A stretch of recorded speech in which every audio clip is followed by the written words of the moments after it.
Bismillahirrahmanirrahim. Assalamualaikum warahmatullahi wabarakatuh. Salam sejahtera untuk kita semua, teman-teman media. Terima kasih sudah hadir walaupun undangannya mendadak ya. Tadi memang Bung Rocky merasa ingin perlu bertemu dengan teman-teman, daripada banyak sekali pertanyaan masuk satu persatu, daripada dijawab satu-satu, lebih baik kita ketemu langsung gitu ya Bung Rocky ya. Tapi kita ngomongin apa hari ini? Soal PT 0%. Oke. Jadi kita ngomongin hari ini soal PT 0% ya. Silakan Bung Rocky untuk menjelaskan soal PT 0% itu. Semuanya dimulai dari soal PT 0%. Yes.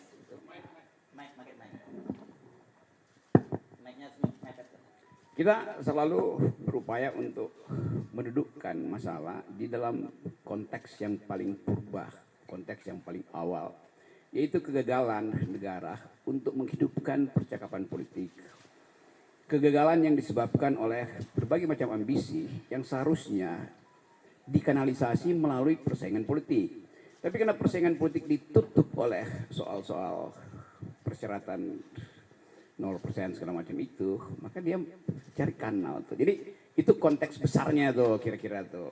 Kenapa kemudian misalnya buruh nuntut Omnibus Law dibatalkan, kenapa masyarakat adat tetap bergerak untuk mempertahankan hak rakyat mereka tuh. Ini semua karena tidak ada kejelasan regulasi. Oke. Tapi itu saya jadikan aja sebagai patokan bicara nanti. Yang lebih penting adalah saya mengantisipasi pertanyaan-pertanyaan wartawan yang berseliweran. Jadi itu intinya tuh. Saya mulai dengan satu kesan pribadi saya. Selama kurang lebih 1 minggu ini, ketika kasus ini mulai beredar, saya ada di mungkin 9-10 kota di Lombok, Jawa Timur, Jawa Tengah tuh. Diundang oleh para mahasiswa tuh. Dengan maksud saya memberi kuliah seperti biasa, kuliah umum. Tetapi dari seluruh undangan seminggu ini, seluruhnya dipersekusi.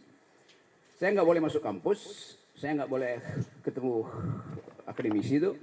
Jadi ada dugaan saya bahwa soal ini soal biasa aja kan. Mau dibuat jalur hukum, oke. Tetapi jangan halangi saya untuk bicara dengan para mahasiswa itu. Nah, yang menggemparkan kemarin adalah yang sudah tahu di Jogja itu saya dihalangi untuk bertemu dengan kurang lebih 1.500-2.000 mahasiswa di situ. Justru itu dihalangi oleh PDIP. Dan saya merasa buat apa menghalangi saya? Toh kalian partai, kalian punya kekuatan untuk mengubah undang-undang itu. Silakan ubah undang-undang di DPR, ubah intelektual atau akademisi atau kritis sosial nggak boleh bertemu mahasiswa itu. Jadi itu yang saya sayangkan. Padahal saya bertahun-tahun mengajar di sekolah Megawati itu tentang pikiran bangsa. Jadi kalau saya mau terangkan pikiran bangsa, kok dihalangi oleh partai di mana saya mengajar tentang pikiran bangsa. Tapi saya paham itu tuh. Jadi terlihat di publik sekarang ada perselisihan tentang kasus saya. Mereka yang mengerti pro saya mengatakan bahwa itu bukan hinaan, itu kritik. Gak usah saya lanjutkan argumennya. Jadi saya berterima kasih pada mereka yang menganggap bahwa saya justru membuka pembicaraan untuk menghidupkan diskursus tentang apa sebetulnya yang disebut kritik publik terhadap pejabat publik. Nah, saya berterima kasih pada mereka. Mereka mendukung saya, banyak wawancara di media massa itu, dan bahkan sebagian memuji-muji saya bahwa saya memulai satu tradisi untuk memperlihatkan bahwa diskursus publik itu tidak boleh dihalangi oleh dendam pribadi. Memang itu dasarnya kan. Jadi sekali lagi itu poinnya. Tetapi saya mengerti bahwa kasus ini kemudian membuka perselisihan di publik antara yang pro dan kontra. Nah itu yang membuat kehebohan. Kehebohan itu bisa ditafsirkan sebagai keonaran secara hukum itu. Itu pentingnya kita pahami bahwa sesuatu yang disodorkan untuk dijadikan target keonaran itu bisa disponsor oleh siapapun. Kan itu maksudnya kan. Nah saya minta maaf terhadap keadaan hari ini yang menyebabkan perselisihan itu berlanjut tanpa arah itu. Tentu saya merasa kok ini kenapa nggak bisa diselesaikan secara hukum. Jadi sekali lagi saya menyesalkan bahwa persoalan hukum yang dari awal saya katakan ini adalah kritik saya terhadap Presiden Jokowi yang saya ucapkan dengan sangat tajam. Dan biasanya saya lakukan itu di mana-mana tuh. Saya tidak mengkritik atau menghina Jokowi sebagai individu, tidak. Karena nggak ada urusan saya dengan Pak Jokowi. Karena itu saya kira Pak Jokowi juga mengerti. Itu yang menyebabkan Pak Jokowi tidak mau melaporkan saya. Kan Pak Jokowi mengerti bahwa yang saya ucapkan itu adalah kritik terhadap kedudukan publik dia, jabatan publik dia. Tuh. Poinnya di situ dulu tuh. Jadi bab pertama saya mau terangkan bahwa di dalam demokrasi persaingan pikiran itu dilegalkan, bahkan dianjurkan. Supaya kita bisa menapis mana yang disembunyikan, mana yang sebetulnya genuine, mana yang sebetulnya palsu. Nah kita di sini belum sampai di situ. Jadi saya paham bahwa kemarahan sebagian pihak itu karena belum bisa membedakan mana kritik publik dan mana dendam pribadi. Saya tidak punya dendam apa-apa dengan Pak Jokowi. Bahkan saya sudah berkali-kali katakan bahwa anaknya Pak Jokowi berteman dengan saya, dia minta kritik, saya kasih kritik loh. Pak Jokowi mantu, saya diundang bahkan undangan VIP, tapi saya nggak bisa datang tuh. Jadi nggak ada soal di situ tuh. Sekarang pertanyaannya kok kenapa jadi soal? Artinya ada yang ingin dia bermain di air keruh. Tapi saya mengerti tahun politik pasti ada sifat semacam itu tuh, mengambil keuntungan dari problem ini. Bagian kedua saya mau terangkan khusus terhadap mereka yang salah mengerti apa yang saya ucapkan di forum buruh itu.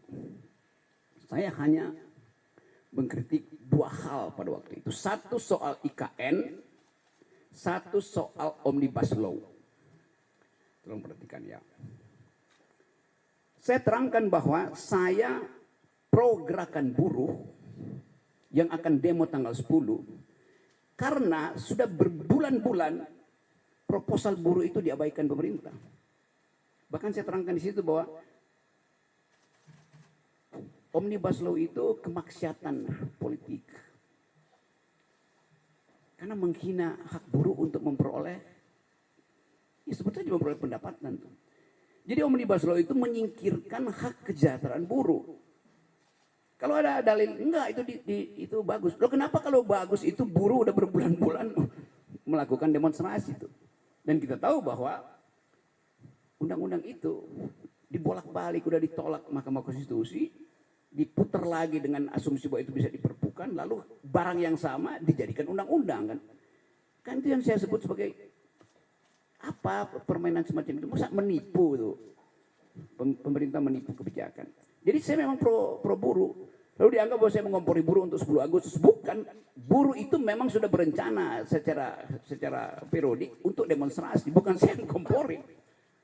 Saya tahu bahwa buruh merencanakan itu dari awal. Dan udah dari 2 tahun lalu tuh gerakan buruh kan terus menerus tuh. Jadi apa yang salah di situ tuh? Lalu dianggap saya mendorong makar segala macam tuh. Oke, itu kasus Beli pertama tuh. Kasus yang menyebabkan terjadinya keriuhan itu saya membela buruh di pidato itu. Seandainya saya nggak pidato di situ, mungkin nggak ada soal. Tetapi tentu kekuasaan menganggap bahwa gerakan buruh ini akan mengalami eskalasi tuh. Karena itu ya oke, dicari cara supaya diaborsi. Jadi kasus pertama. Kasus kedua adalah soal IKN. Tiba-tiba masyarakat Dayak menganggap saya menghina adat Dayak. Di mana hinaannya? Saya justru membela hak masyarakat adat untuk tidak dieksploitasi oleh investor Cina. Bagaimana mungkin? Mungkin udah 5-6 kali saya ke Kalimantan diundang oleh universitas, diundang oleh komunitas masyarakat adat untuk minta pendapat saya. Tetap pendapat saya IKN ini berbahaya secara diplomasi, berbahaya secara geopolitik, dan bahkan berbahaya secara kebudayaan. Karena pasti kalau ada IKN di situ, masyarakat adat akan tersingkir. Dan itu artinya hilang jejak kultural kita di situ. Jadi dari awal saya membela masyarakat adat, Dayak, Banjar segala macam di situ. Jadi kalau ada satu theatrical, ada binatang digorok di situ, saya menyesalkan. Siapa yang provokasi teman-teman Dayak saya yang pernah berkali-kali mengundang saya? Itu soalnya tuh. Jadi soal-soal semacam ini yang mau saya ucapkan untuk menerangkan bahwa saya mencintai bumi Kalimantan karena saya itu bertahan, jangan itu dijual. Pada waktu itu 2 hari sebelumnya kan beritanya Pak Jokowi pergi ke Cina untuk minta investor asing tanam. Bahkan kira-kira Pak Jokowi bilang, udah saya kasih konsesi 180 tahun, Anda tolong buatkan kami ibu kota. Bagaimana mungkin? Itu disebut ya presiden menjual negara. Kenapa mesti tersinggung? Memang faktanya presiden berupaya menjual negara, menjual lahan di Kalimantan untuk dijadikan IKN. Dia udah jualan ke negara-negara Arab, nggak bisa, jualan ke Kanada nggak bisa, sekarang jualan ke Cina itu. Jadi poin saya di dalam soal itu adalah saya tetap tidak ingin IKN itu dijalankan. Apalagi dalam soal perjanjian. Buat tadinya IKN itu adalah bisnis to bisnis, ya oke, itu nggak ada pajak saya di situ tuh. Lama-lama menggerogoti APBN. Pada saat yang sama, APBN itu mesti dipakai untuk membackup anak-anak Kalimantan. Harusnya pendidikannya mereka lebih tinggi, stunting tidak terjadi di situ. Kan saya lakukan pembelaan pada masyarakat adat di situ. Oke, demikian juga di tempat lain, di mungkin NTT, NTB itu, di Papua ada orang yang tiba-tiba merasa bahwa tersinggung. Iya, saya minta maaf karena saya menyebabkan kalian berselisih. Nanti diterangkan, apakah perselisihan itu saya yang picu? Bukankah ada forum untuk menyelesaikan perselisihan? Kenapa mesti pakai kekerasan misalnya? Tapi saya menangkap itu bahwa kemarahan itu memang harus diucapkan pertama kali. Dan itu yang membuat saya tetap akan mengatakan bahwa saya akan terus mengambil risiko untuk jadi pendidik demokrasi itu dengan segala macam akibat. Itu soalnya. Yang lain saya tahu di kepala saudara ini tanya soal Pak Muldoko itu. Saya jawab. Pertanyaannya saya bikin sendiri ya. Kekagetan saya kemudian atau bukan kecurigaan saya bahwa ada kondisian di publik akhirnya secara metodologis saya hubungkan dengan pernyataan Pak Muldoko. Dia marah juga tuh. Saya akan pasang badan. Tentu. Jadi saya bertanya, Pak Muldoko ini relawan statusnya juga. Karena bahasanya sama, kami pasang badan. Karena Pak Muldoko itu pejabat publik yang mestinya dengan dingin mengatakan bahwa oke, ada problem, mari kita selesaikan secara argumen atau secara hukum itu. Pasang badan artinya itu bukan bahasa dasar dari seorang pejabat publik kan. Kayak preman itu mau pasang badan itu. Padahal ini pikiran saya yang saya kritik dengan cara yang sangat tajam, dengan bahasa yang saya pilih tajam. Tapi tidak diarahkan pada pribadi Presiden Jokowi, tapi pada lembaga publik, yaitu kabinet bahkan yang di dalamnya ada Pak Muldoko. Jadi kita gagal untuk membawa bangsa ini pada percakapan intelektual. Itu dasarnya. Rocky Gerung kan intelektual, kenapa pakai bahasa begituan? Iya, di kampus saya pakai bahasa akademis. Tetapi dalam kritik kebijakan saya mesti pakai bahasa yang bisa dimengerti oleh orang yang berkali-kali diterangkan nggak paham-paham juga. Berkali-kali buruh minta direview itu nggak ada dipahami. Berkali-kali masyarakat akademis mengatakan IKN itu salah secara konstruksi hukumnya karena mestinya minta izin dulu pada masyarakat adat. Pernah nggak Jokowi minta izin pada masyarakat adat? Tidak. Apa itu bentuk minta izinnya? AMDAL. AMDAL itu adalah hak masyarakat adat untuk mengiyakan atau tidak mengiyakan proposal politik. Pak Jokowi sudah putuskan duluan itu. Baru diminta pembenaran secara masyarakat adat, secara AMDAL. Kan itu cara berpikir yang kacau loh. Jadi saya nggak ada dendam pada Muldoko, pada Pak Jokowi. Saya menganggap bahwa kebijakan mereka harus dievaluasi. Kenapa saya ambil posisi itu? Karena partai-partai politik tidak ada yang bersuara tentang itu.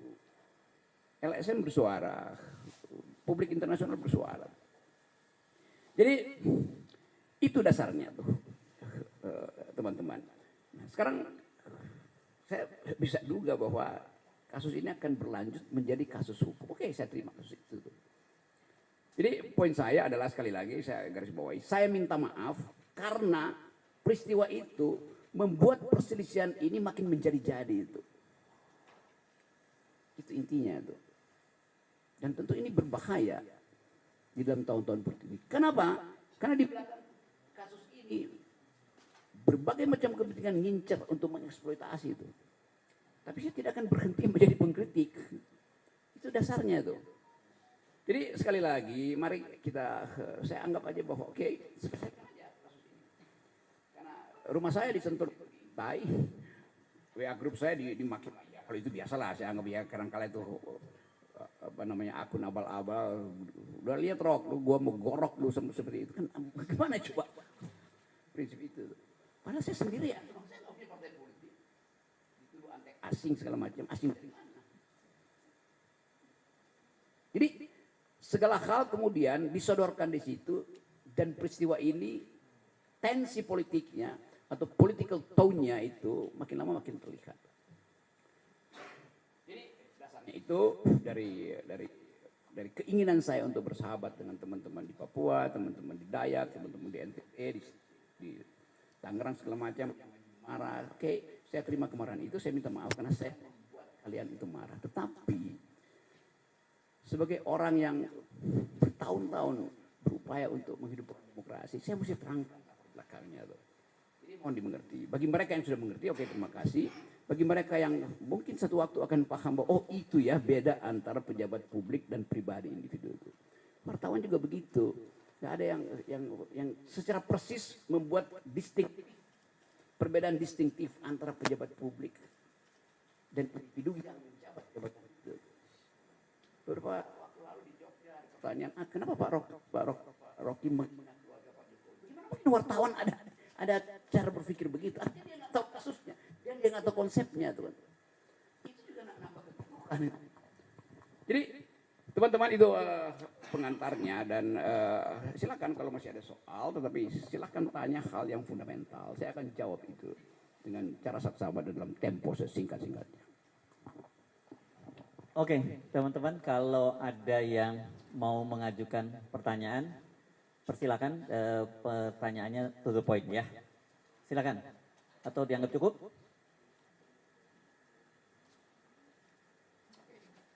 Oke, kalau ada. Oke, baru datang ya. Oke, silakan. Enggak apa-apa. Yuk. Oke, ini ya. Silakan disebutkan namanya, Mbak ya. Halo, selamat sore. Mohon maaf Bang Rocky, saya terlambat. Tadi dari liputan yang lain. Oh ya, oke. My bad. Saya Santi dari IDN Times. Saya rutin mengikuti pemaparan Bang Rocky yang hampir setiap hari dipaparkan 2 kali setiap hari. Di salah satu sesi Bang Rocky mengatakan bahwa yakin bahwa pelaporan, kan ini 2 pelaporan ya, yang di Barreskrim ditolak karena harus Presiden sendiri yang membuat laporan. Tapi kemudian mereka beralih ke Polda Metro Jaya dan sepertinya di Polda Metro Jaya itu akan diproses. Dan Bang Rocky sepertinya meyakini bahwa ini akan berujung ke pengadilan. Jika itu yang terjadi, apakah sudah menyiapkan langkah mitigasi seperti misalnya menyiapkan kuasa hukum atau langkah apa yang akan dilakukan? Karena ini akan jadi presiden kedua setelah kasus yang Fathia dan Haris Azhar. Terima kasih.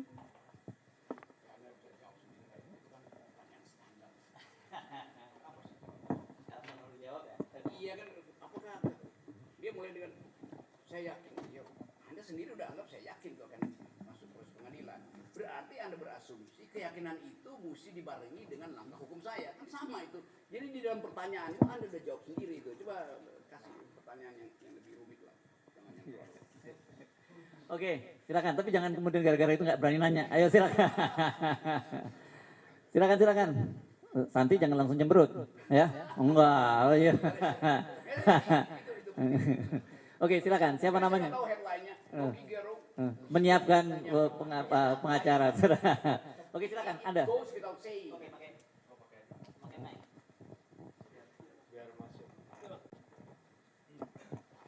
Izin Bang, saya Rizky dari Kompas.com.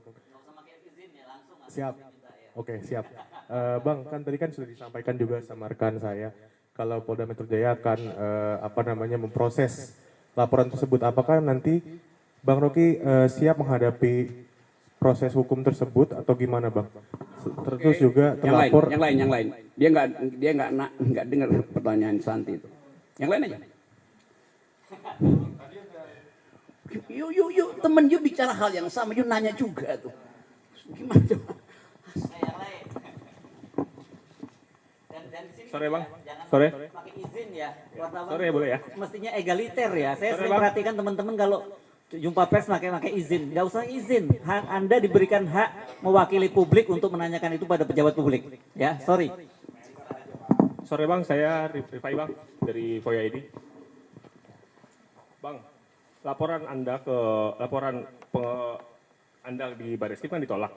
Tapi kemarin Andi Gani, Kalimat itu laporan Anda di Bareskrim, siapa yang melaporkan Bareskrim? enggak, laporan terhadap Anda di Bareskrim itu ditolak. Pakai bahasa yang benar. Laporan terhadap Anda di Bareskrim itu ditolak oleh kepolisian dan kemarin Andi Gani mengunjungi Bareskrim untuk mencari celah untuk menjerat Abang di pasal terkait IKN, penghinaan terhadap IKN. Menurut Abang, apa sih kan Abang sendiri mengucapkan tadi mendukung penolakan Undang-Undang Omnibus Law ya. Sedangkan Andi Gani sendiri dari tokoh buruh juga Bang. Gimana Bang menurut Abang? Ya apa dalil Andi Gani, Dia, apa yang saya bantu? Andi Gani itu mencoba menjerat Abang lewat Ya oke, tunggu aja kalau cobaannya berhasil tuh. Baru saya bisa jawab. Kan dia juga merasa dia masih mencoba apa coba? Coba kasih substansinya tuh. Dia mencoba. Bagaimana saya tanggapi seseorang yang lagi mencoba-coba itu? Ya. kalau mencari celah hukum di Ya. terhadap omongan Abang. Udah ada dia sebutin celah hukumnya. Belum sih. Ya buat apa saya jawab dong? Ayo, silakan yang lain. Saya buka kesempatan nggak usah pakai izin, langsung aja tanya. Dewan, silakan. Sebutkan namanya biar kita- Saya Leo dari TV One mau bertanya terkait dengan tadi kan dari PDI sendiri ada melarang, apakah itu salah satu melarang Pak Andri Gerung untuk apa dengan mahasiswa seperti itu karena kan Pak Andri Gerung yang di Jogja betul. Nah apakah itu merupakan salah satu upaya dari PDI untuk menyentil atau menyinggung terkait dengan sindiran kepada presiden dan kemudian dan ini ada juga ada opsi gugatan hukum. Nah ini bagaimana tanggapannya? Kenapa juga nggak tanya pada PDIP gitu? Menurut Rocky PDIP kan itu PDIP yang punya pengetahuan tuh. Kenapa dia larang kan? Kan justru itu yang saya tanya. Kenapa PDIP melarang saya untuk memberi ceramah? Saya bertanya itu supaya saudara tanyakan pada PDIP. Masa saya you tanya ke saya kan? Coba dong itu ini. Kemudian Sekjen PDIP Pak Hasto itu juga akan melakukan upaya dalam gugatan secara hukum itu bagaimana? Bang. Oh Hasto jangan upayakan dong, jangan hukum dong. Kan dia berupaya pakai jalur itu. Coba betulin kalimatnya. Menurut abang bagaimana? Bagaimana saya jawab itu? Hal yang memang formil dia melakukan langkah hukum itu. Ya udah. Kan Anda mau saya menjawab di luar jawaban yang standar. Saya hormati. Padahal cuma itu jawabannya. Nangkap enggak? Yes. Sorry ya, saya supaya tajam. Kalau enggak nanti headline-nya menceng-menceng itu. Atau saya bilang, ya persilahkan Hasto. Bertanya, lalu Anda sebut, Rocky Gerung mempersilahkan Hasto melakukan langkah hukum. Itu apa beritanya? Itu kan nggak ada nilai berita. Memang begitu harusnya.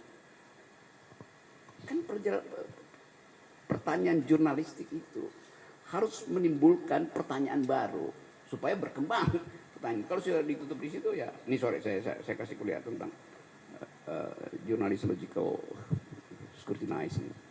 Coba tanya yang lain itu kan mudah.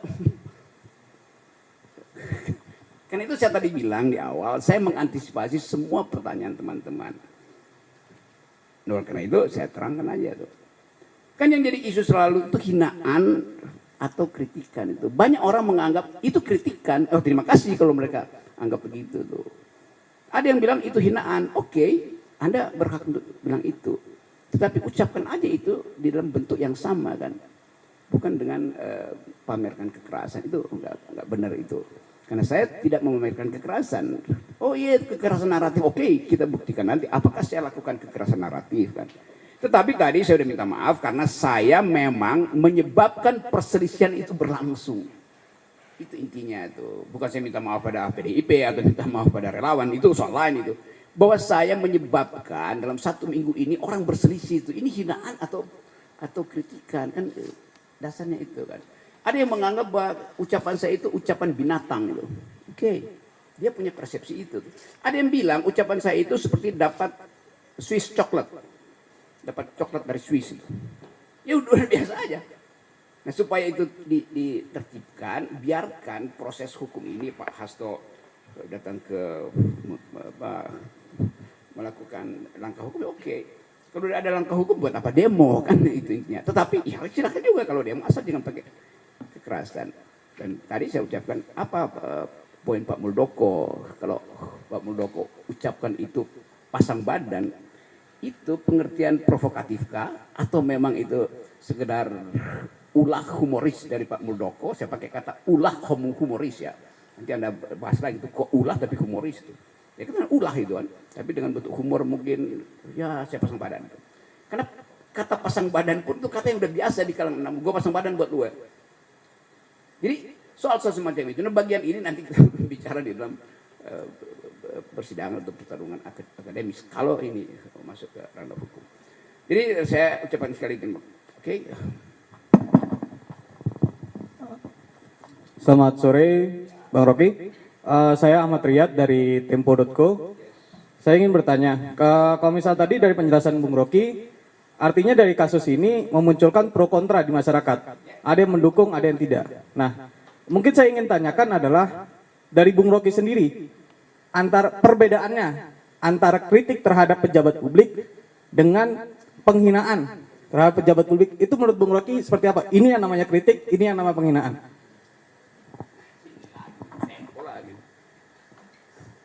Kritik itu artinya saya terangkan kontradiksi di dalam kebijakan itu. Menghina artinya pada orang. Bagaimana bisa menghina pejabat publik? Kan tadi saya terangkan, martabat itu melekat pada manusia ansih, namanya human dignity itu. Anda punya martabat. Pejabat publik, nggak boleh kita berikan martabat individu itu pada pejabat publik. Kenapa? Pejabat publik itu diangkat berdasarkan kesepakatan sosial.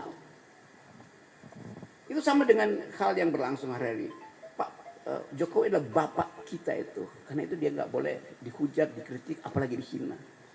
Itu menyamakan kedudukan publik, tubuh publik presiden dengan tubuh privatnya. Itu ada dalam sistem kerajaan. Kayak itu yang saya maksud, wartawan mesti bisa bedakan dong. Soal semacam itu. Bapakmu dan bapakku, bapak kita, dia bikin kesalahan, tetap kita maafkan. Seumur hidup dia tidak bisa ganti sebagai bapak. Presiden itu dipilih hanya 5 tahun. Itu dasarnya. Jadi sekali lagi, martabat itu melekat pada manusia, bukan pada jabatan. Itu fundamental di dalam organisasi pikiran yang sehat tentang demokrasi. Bisa nggak? Atau saya terangkan dulu hal yang lebih filosofisnya. Dulu raja itu disebut the king can do no wrong. Gak mungkin salah raja itu. Tubuh publiknya menyatu dengan tubuh privatnya itu. Karena itu ada nama si raja itu. Tapi sekarang kan kita pilih republik, kan bukan sistem kerajaan itu. Sehingga tubuh publikannya beda dengan tubuh privatannya itu kan.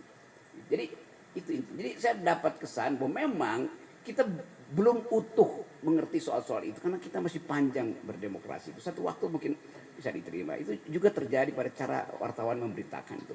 Mestinya dari awal dia scrutinize saja kan. Oh ini adalah tubuh publik, ini adalah tubuh privat. Hinaan hanya boleh tiba di tubuh privat, bukan di tubuh publik. Di tubuh publik apapun yang ucapkan namanya kritik. Bisa bedain nggak itu? Sekasar-kasarnya Anda itu bukan pada orang, itu pada jabatan itu, pada kedudukan publiknya. Ukurannya cuma satu, Anda boleh maki segala macam pejabat publik, kecuali ujung hidungnya Anda sentuh, maka Anda sentuh tubuh privatnya. Otonomi tubuhnya terganggu itu. Hanya itu. Anda sentuh dengan ucapan, dengan jarak 0,1 mm, itu nggak ada soal. Tetapi itu masih jauh dari pengertian kita tuh, hal yang masih berlaku. Mungkin 5-10 tahun lagi baru kita paham bahwa oke, itu dia pejabat publik, dan pejabat publik juga mengerti bahwa dia jadi pejabat publik, maka dia mesti siap sedia untuk dikritik, bahkan dicaci maki. Kenapa? Karena kita gaji dia, itu soalnya kan. Sama seperti selebritis marah-marah kalau dikritik. Loh, Anda dapat keuntungan dari kedudukan Anda sebagai public figure. Oleh karena itu, di balik keagungan Anda juga akan dicaci. Itu konsekuensi jadi selebritis. Melapor kemana? Nggak bisa selebritis melapor. Udah itu dalilnya. Kalau nggak mau tampil ke publik, ya udah jangan jadi selebritis kan. Kan itu dasarnya tuh. Jadi teman-teman sekalian kita belajar sama-sama itu supaya saya inginkan ada keheningan lagi dan kita bikin refleksi apakah kasus ini bisa jadi pelajaran bahwa kita memang belum cukup mampu mencerna nilai-nilai demokrasi itu. Dan dulu salah satu filsuf yang pemikir demokrasi, Jean-Jacques Rousseau, satu waktu dia ditanya sama wartawan tuh, apa penyebab Roma itu yang demokratis hancur itu? Kata Jean-Jacques Rousseau, kebebasan itu atau demokrasi itu seperti buah. Dia bagus buat pencernaan, tapi hanya lambung yang sehat yang mampu mencernanya. Nah lambung kita itu nggak sehat semua, sehingga gagal cerna marah gitu kan. Itu dasarnya. Padahal salah sendiri kenapa lambungnya nggak sehat. Oke, tadi ya baik. Tadi naiknya di mana? Nah, tolong bantu ya. Bang Rocky izin saya dari Kompas. Izin deh ya. Maaf. Tanya aja. Kebiasaan. Saya dari Kompas.com. Saya tertarik sama pernyataan Bang Rocky yang bilang harusnya Muldoko jangan bilang pasang badan karena kayak preman gitu. Kalau menurut Bang Rocky harusnya Muldoko merespon seperti apa sih yang sebagai dengan status beliau sebagai pejabat gitu. Ya. Ya respon aja seperti Pak Mahfud MD yang penuh diplomasi kan gampang. Oh tidak akan ada laporan, iya tapi ini kan ada delik lain yang bisa dipasangkan di situ kan udahlah. Saya tahu cara berpikir Pak Mahfud itu. Tapi Pak Muldoko kan dia KSP itu. Yang orang akan nilai kenapa bahasa tubuhnya itu seperti imperatif gitu, menekan itu dan itu intinya tuh. Jadi satu waktu juga orang akan pertanyakan tuh, itu Pak Muldoko kan, oh itu sikap saya tuh karena saya ada prajurit tuh. Nggak bisa begitu. Karena dia bukan lagi ada di dalam lingkungan militer, dia ada dalam lingkungan sipil KSP. Saya sebagai prajurit saya bisa dor, yo nggak bisa begitu. Itu udah selesai tuh periode itu tuh kan. Jadi kita tegur juga, teman-teman juga harus berani tegur Pak Muldoko tuh. Saya mau menegur secara publik dan saya kira Pak Muldoko harus jawab itu tuh. Karena orang takut, berarti nggak boleh pejabat militer masuk ke wilayah publik karena mentalnya akan sama tuh. Justru kita ingin ada yang disebut civilian value tuh. Jadi bukan the supremacy of the civilian, tapi the supremacy of civilian value. Yang supreme itu bukan orang-orang sipil, tapi nilai sipilnya yang harus supreme.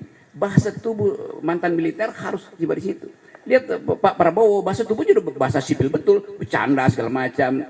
AHY juga mulai mampu untuk mengucapkan itu. Pak Gatot Nurmantio yang baru jadi pejabat berhenti itu bahasanya udah betul-betul tubuhnya bahkan tubuh sipil tuh. Karena sering bergaul dengan saya. Sebagai orang sipil. Tadi Bapak ya. izin. Enggak, jangan pakai izin. Yeah.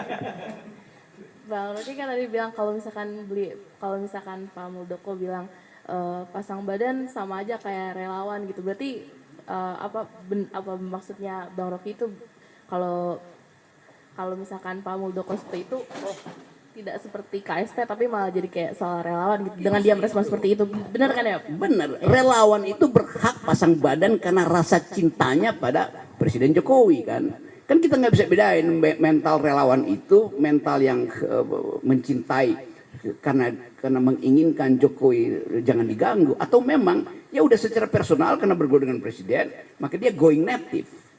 Going native salah pula tadi terimain. Going native artinya larut di dalam kesukaan secara personal. Nah itu saya hargai. Walaupun orang menganggap ya kan dia udah relawan kenapa masih ya kita tahu relawan pasti pasang badan karena kecintaan personalnya kan. Kan Pak Muldoko kan pejabat publik itu. Masa sama pasang badan juga. Jadi istilah itu juga istilah yang ya kalau saya bilang tidak tepat memang tidak tepat. Saya tahu ini akan bikin sebagai berita gitu kan. Oke. Masih ada tanya. Saya pengen gini ya, sekalian saya sharing ya. Kenapa sejak tadi saya ngomong jangan pakai izin deh, gitu ya. Saya sering mengamati nih teman-teman. Saya ini wartawan ya, teman-teman. Mungkin kebetulan lebih lama aja dari Anda sebagai wartawan. Dan saya tahu wartawan itu harusnya egaliter ya.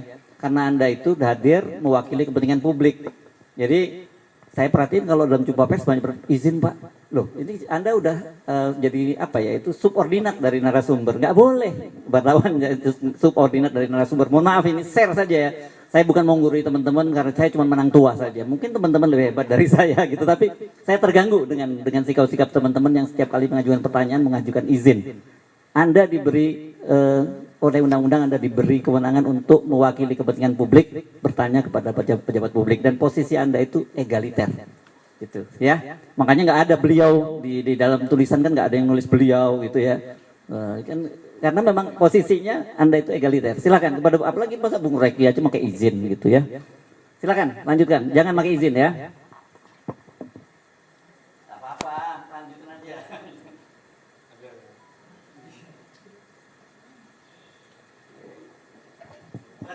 Pak, saya Vika dari Kompas.com. Mau tanya Pak, itu Pak, ini kan Bapak juga dilaporkan ya Pak. Lalu langkah apa yang akan Bapak lakukan? Apakah melaporkan balik atau bagaimana?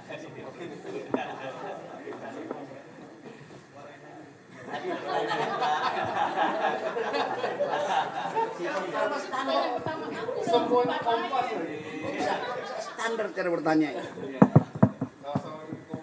Saya jawab, saya akan ambil langkah 1000 untuk kabur. Mau tulis nggak coba? Itu nggak masuk akal tuh. Jadi pertanyaan pun jangan standar deh itu. Udah minta izin standar udah pertanyaan. Aku nyoba kali kedua deh. Jangan galak-galak lah Bang Rocky. Enggak, saya nggak galak, saya tegur. Teman-teman pada jadi jiper gara-gara Bang Rocky menanggapinya seperti mohon maaf ya Bang Rocky ya. Bang Rocky salah satu narasumber yang agak menyebalkan siang ini ya. Saya jujur aja nih Bang Pertanyaan Rocky. kalian juga menyebalkan. Cerdas. Gini Bang Rocky, ini saya melihatnya kalau Bang Rocky serius diproses oleh Polda Metro Jaya dan berakhir di pengadilan, ini menciptakan ketakutan bagi publik untuk juga menyampaikan kritik gitu terhadap pemerintahan yang saat ini.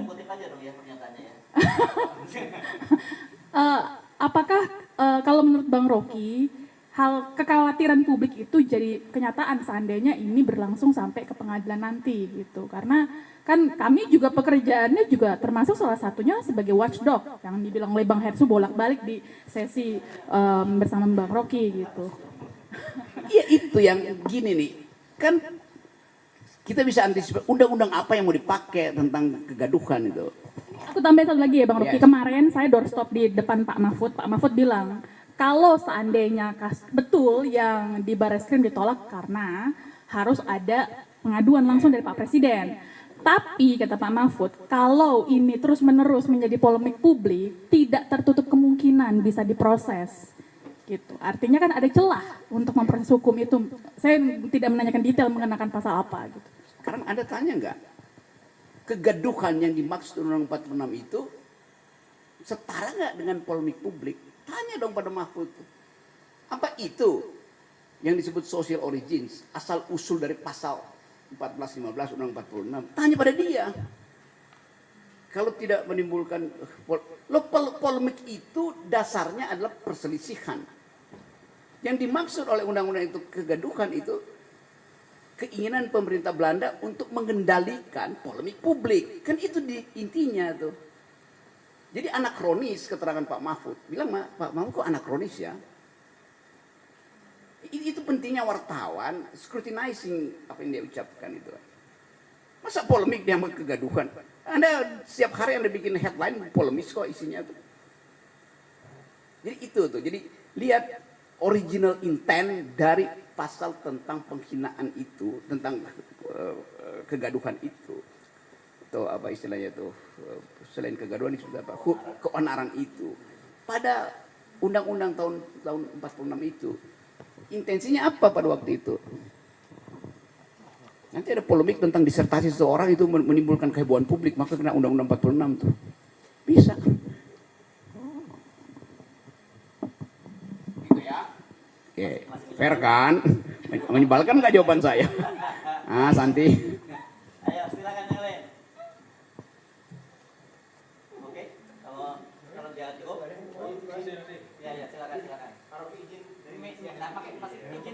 susah amat ya. Tapi kalau menurut saya, Bapak tidak berhak untuk mengatur kesopanan kami dan bertanya. Kalau soal egaliter, menurut saya kebebasan bertanya itu Ya udah silakan. Oke, Anda duluan. Tapi kalau untuk manner, menurut saya Bapak tidak perlu. Silakan Anda ngomong. Izin ya Pak? Tidak, saya tidak izinkan. Iya, oke. Anda nggak diizinkan. Oke. Ya, taruh. Oke kan?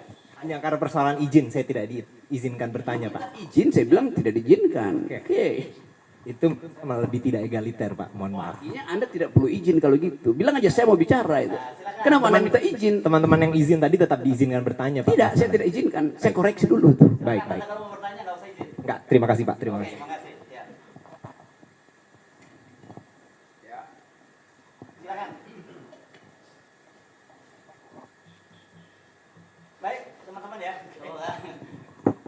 Oke, jadi saya ucapkan terima kasih teman-teman datang. Ini klarifikasi sebetulnya dan mungkin nanti ada konferensi berikut tuh. Kalau ternyata hal huru-hara ini atau kegaduhan itu berlanjut, pasti kita mesti pastikan ada sponsor-sponsor di belakangnya tuh kan. Kan itu udah jadi pola itu. Tapi saya tidak mendahului proses hukum dan saya tahu mungkin dalam 1-2 hari ini akan diproses secara lebih formal. Tapi saya terangkan dulu bahwa saya ingin hentikan kegaduhan ini. Saya minta maaf karena ucapan saya itu menimbulkan kegelisahan, menimbulkan tadi polemik itu. Dan polemik itu yang justru menghidupkan gairah saya bahwa negeri ini belum mampu untuk mencerna prinsip-prinsip demokrasi itu. Jadi saya akan terus menjadi pengkritik itu. Saya kira itu poinnya ya. Terima kasih ya.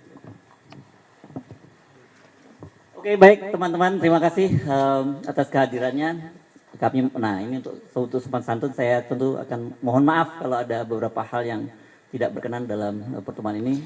Mudah-mudahan kita bisa ketemu lagi dalam waktu yang tidak lama lagi gitu ya Bung Rocky ya. Assalamualaikum warahmatullahi wabarakatuh. Terima kasih. Oke ya.